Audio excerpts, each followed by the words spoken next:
berkembang. Hari ini saya tidak sendiri, saya ditemani oleh Ibu Enda. Beliau adalah guru ekonomi di SMA Negeri 1 Lasem. Assalamualaikum Bu Enda. Waalaikumsalam warahmatullahi wabarakatuh. Apa kabar hari ini Bu? Alhamdulillah sehat. Alhamdulillah Bu Enda. Pagi ini kita akan melakukan percakapan pra-observasi nih Bu. Iya. Iya, di mana tujuan observasi sebenarnya adalah untuk mengetahui dan mengevaluasi proses pembelajaran di kelas bagaimana. Sedangkan tujuan dari pra-observasi hari ini adalah untuk melihat kesiapan Bu Enda agar nanti Bu Enda memiliki kesiapan yang baik dan lebih percaya diri dalam pembelajaran di kelas sehingga tujuan pembelajaran dapat tercapai dengan baik. Baik Bu Enda, ada 3 pertanyaan yang ingin saya sampaikan. Yang pertama, saat pembelajaran nanti, kira-kira tujuan pembelajaran seperti apa yang ingin Bu Enda capai? Ya, oke.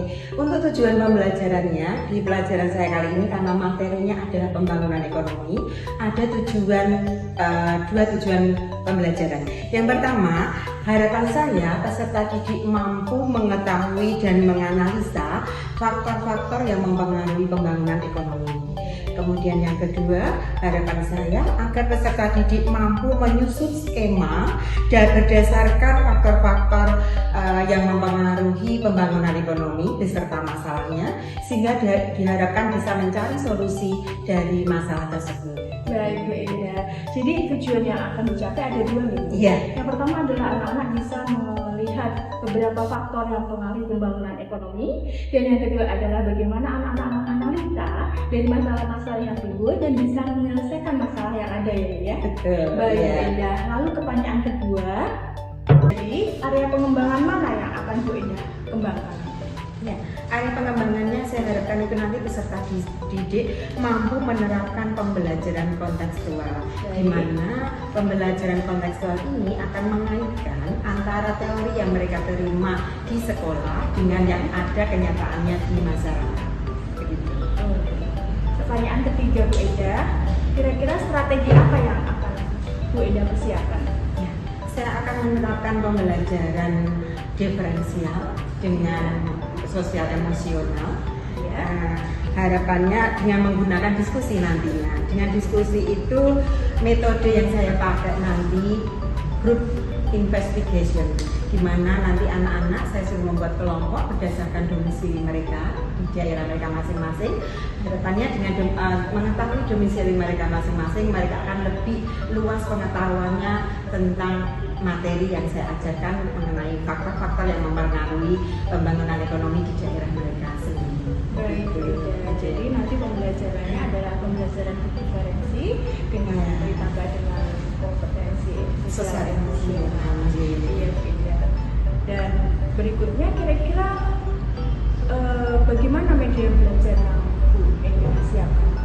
Ya, saya menggunakan PowerPoint untuk nanti memberikan sedikit gambaran materi yang akan saya sampaikan sehingga mereka bisa lebih leluasa untuk memperdalam pengetahuan mereka. Kemudian saya tambahkan LKPD yang dibutuhkan.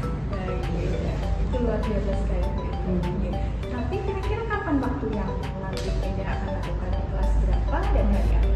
Insya Allah saya akan laksanakan hari Jumat tanggal 11 Oktober. Mereka di kelas 11 Merdeka 11 itu nanti jam ke-4.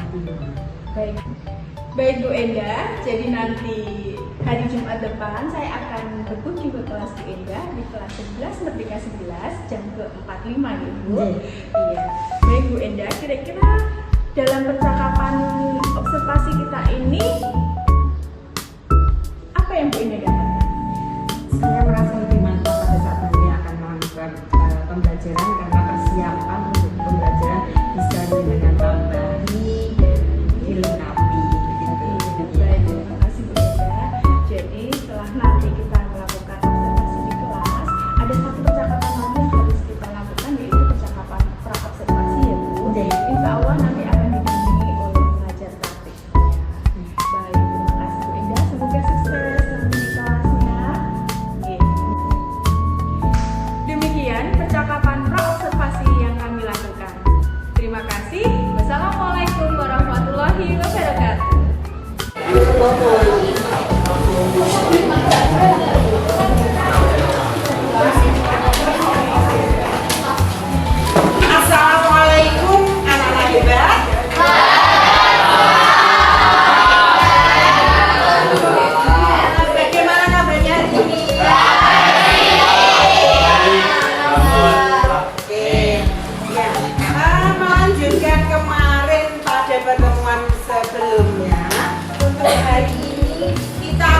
membahas masalah pembangunan ekonomi terkait dengan materi tentang pendapatan nasional kemarin, yaitu masalah kesenjangan ekonomi.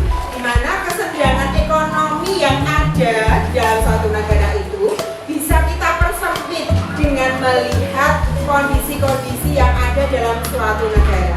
Oleh karena itu, supaya terjadi pemerataan pendapatan, karena memang kesenjangan ekonomi itu terjadi karena tidak adanya pemerataan pendapatan. Bagaimana supaya terjadi pemerataan pendapatan? Maka kita harus mengadakan pembangunan di bidang ekonomi. Sekarang, Bu Ari, kita akan membahas mengenai pembangunan ekonomi. Di mana pembangunan ekonomi ini adalah pembangunan yang dilakukan dalam proses yang panjang untuk meningkatkan atau paling tidak mempertahankan pendapatan per kapita suatu negara. Ada beberapa faktor yang mempengaruhi pembangunan ekonomi. Mungkin kalian bisa lihat di pengertian dari pembangunan ekonomi seperti yang tadi Beda sampaikan adalah suatu proses. Dikatakan sebagai suatu proses. Kenapa disebut sebagai proses? Karena untuk mengubah sesuatu itu tidak bisa sekali sulapan ya. Harus melalui proses secara bertahap. Proses yang panjang ini menuju ke arah perbaikan yang direncanakan